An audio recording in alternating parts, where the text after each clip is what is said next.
Et parmi nos volets d'action, nous avons l'éducation, nous avons la santé, nous avons aussi la culture et l'environnement. Donc aujourd'hui, nous sommes là pour le volet santé. Effectivement, nous sommes à notre deuxième édition. Donc ces journées de consultation gratuites sont en réalité une occasion pour nos parents de se faire consulter gratuitement. Qui dit consulter gratuitement, c'est parce que nous sommes accompagnés de médecins d'une demi-douzaine de spécialités.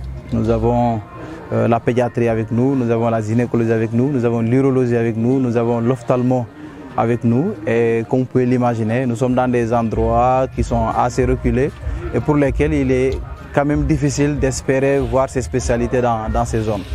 Et à côté de ça, de ces consultations, il y a des médicaments qui sont offerts gratuitement grâce à l'appui de nos partenaires. Donc nous, notre philosophie, c'est d'abord de compter sur nous-mêmes. Compter sur nous-mêmes, c'est-à-dire compter sur les activités que l'amicale mène pour pouvoir supporter ces dépenses. C'est compter aussi sur les cotisations des membres. Donc c'est ça la base, c'est ce qui nous permet d'ailleurs d'exister et de pérenniser nos activités.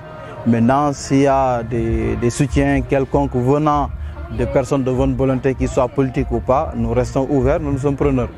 Et donc nous comptons aussi sur notre diaspora parce que nous sommes dans une localité où on peut compter plus de 150 expatriés. Donc tous villages confondus, ils sont en Europe, ils sont partout dans le monde. Donc nous profitons de ces canaux pour justement lancer justement un nouvel appel à contribution, parce que c'est juste une contribution, rien d'autre. Pour répondre à cette question, je me permettrai de me référer à la première édition, où nous avons des statistiques qui sont là, déjà validées par les spécialistes de la santé. L'année passée, on s'était fixé de consulter 300 patients. On a eu finalement consulté 500 patients, toutes spécialités confondues.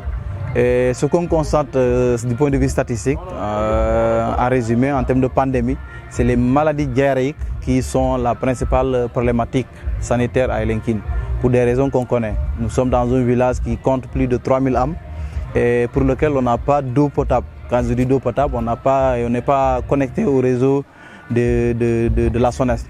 Ça, c'est une problématique. La deuxième difficulté, elle est purement géographique. Nous sommes dans des zones où la nappe est peu profonde. Nous avons un sable très perméable. Et quand on combine les deux, on a une qualité de l'eau très moindre, pour ne pas dire qui est à la limite de l'acceptable.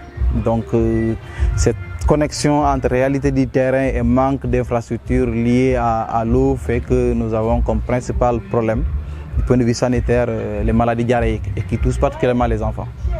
Vous l'avez dit, on ne peut pas parler de santé sans pour autant, en tout cas, parler de l'autorité compétente, c'est-à-dire le ministère de la Santé. Est-ce que vous avez, en tout cas, eu écho d'un quelconque appui du ministère? Oui, mais de façon indirecte. Quand je dis oui de façon indirecte, parce qu'on a été appuyé, c'est le moment aussi de les remercier par la Pharmacie nationale d'approvisionnement, qui nous ont donné un important lot de médicaments gratuitement. Donc si le ministère, la direction de la Pharmacie nationale d'approvisionnement nous appuie, on considère que c'est le ministère de la Santé qui nous a appuyé de façon indirecte. Et nous saluons aussi souvent le soutien de l'hôpital de Oussouye via son équipe médicale qui aussi fait de cette activité la sienne. Donc à travers parce que c'est une chaîne en réalité que nous considérons comme étant une seule entité. Donc si un seul de ce maillon réagit, on considère que le ministère de façon directe ou indirecte nous a appuyés. Et nous restons ouverts à toute collaboration avec une quelconque structure pouvant nous appuyer, peut-être dans d'autres domaines, ce n'est pas que la santé, je parle tant de l'éducation, pour pouvoir aider ces populations. On aime le dire et on le rappelle, le développement de nos localités, ce n'est pas l'affaire exclusive des politiques. La société civile a aussi sa part et nous comptons apporter notre pierre à l'édifice.